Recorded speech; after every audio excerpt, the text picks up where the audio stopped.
So ayan mga paps, meron tayong ano dito, domino switch.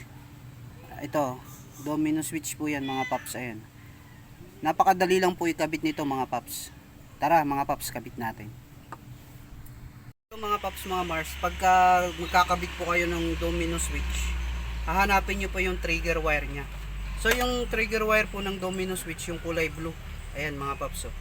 So yung gagawin natin dyan, ipagdudugtungin mo lang yung blue. Tapos yung dito sa may wire, kahit saan po dyan. Tapos itong iaan mo dun sa kabila, dito sa may battery. Tapos ididikit mo lang siya, ganyan mga paps. Tapos, ayan mga paps, nasa gitna siya. Ibig sabihin patay siya, no? Walang supply. Ngayon, pagka binaba natin, iilaw siya, ayan. Ayan mga paps, nakita nyo?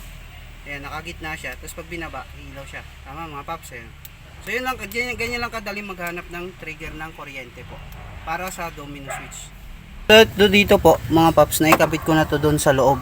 Ayan o, tatlo po siya. Ayan. Tapos ito naman, tatlo din po yung sa domino switch. Ayan mga paps. Ngayon, ikakabit ko po siya dito.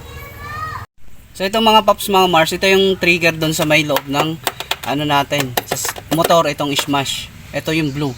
Tapos ito naman yung high, yung kulay puti. Tapos ito naman yung kulay dilaw. Ayan mga paps. Tingnan mo mga paps, mga Mars. Kita mo. So ayan mga paps, yung ko dito, kulay blue, ay kulay puti.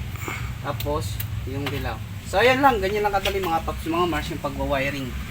So ayan, bye bye.